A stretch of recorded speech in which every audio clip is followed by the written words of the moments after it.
జగన్మోహన్ రెడ్డి గారి ప్రభుత్వం మీద ఫైట్ చేసేదాన్ని 25 కోట్ల రూపాయలు నా సొంత డబ్బులు ఖర్చు పెట్టిన వ్యక్తిని నేను. 25 కోట్ల అయ్యో, ఎక్కడి నుంచి వచ్చేసారు? ప్రాక్టీసు, ప్రొఫెషన్ అంతా 5,000 కేసులు వేశారు నాగరాజు గారు. ఈ రాష్ట్రంలో నా 6 సంవత్సరాల్లో హైకోర్టులో 5,000 కేసులు వేసిన మొట్టమొదటి చరిత్రన్నాను. 5,000 కేసులు వెళ్ళి చూడండి. 25 కోట్లు అయ్యో, వేసుకుంటే కోట్లు అనుకుంటాను, ఇది 25 ఉంటాయి అనుకుంటున్నాను. కోట్లు. పార్టీ ఎస్టాబ్లిష్మెంట్ కి ఎన్ని వందల సభలు, రౌండ్ టేబుల్, నేను ఒక 1000 రౌండ్ టేబుల్ పెట్టుకుంటా. ఏనాడు చందాలు ఏమన్నా ఒక్కళ్ళ దగ్గర ఈ కప్పు కాఫీ తాగే అలవాటు నాకు లేదు, నేను తాగలేదు.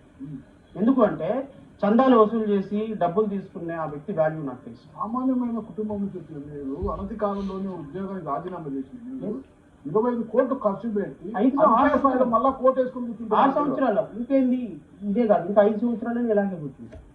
ఎందుకంటే కష్టపడిన డబ్బు కోట్లు సార్.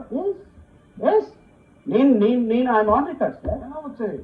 అయ్యో, ఒక్కొక్క రోజు ఒక్కొక్క నెల బ్లాక్ వైట్ మళ్ళీ కానీ జరాశ్రవణ్ గారు అన్ని వేల కేసులు పెట్టి నీ సంపాదన అంతా 25 కోట్లు ఖర్చు పెట్టే విధంగా చేసిన జగన్మోహన్ రెడ్డి కింద మీరు ఇప్పుడు ఎందుకు వెళ్ళారు? ఆయన సంఖ్య ఎందుకు నాకుతున్నారు? ఆయన ముఖ్యమంత్రిని చేసి నువ్వు ఉప ముఖ్యమంత్రిగా ఉండాలని ఎందుకు అనుకుంటున్నావు? ఇవన్నీ నిజమేనా? నీ మాటలు నమ్మాలా? ఏమన్నా అర్థం ఉందా? నువ్వంట జగన్మోహన్ రెడ్డిని గెలిపించి ఆయన ముఖ్యమంత్రి అయితే నువ్వు ఉప ముఖ్యమంత్రిగా ఉంటావా? ఎందుకు ఈ ప్రగల్భాలన్నీ మాట్లాడతావు జరాశ్రవణ్ గారు?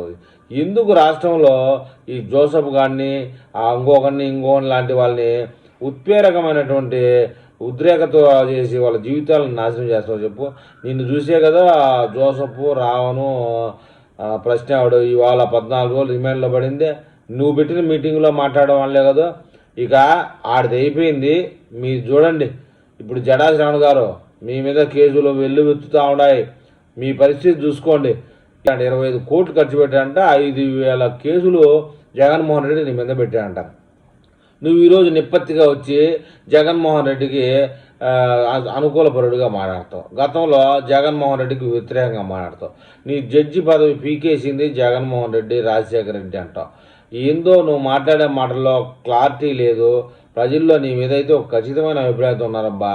నువ్వు మొబ్బులో ఓసర వెళ్ళివి.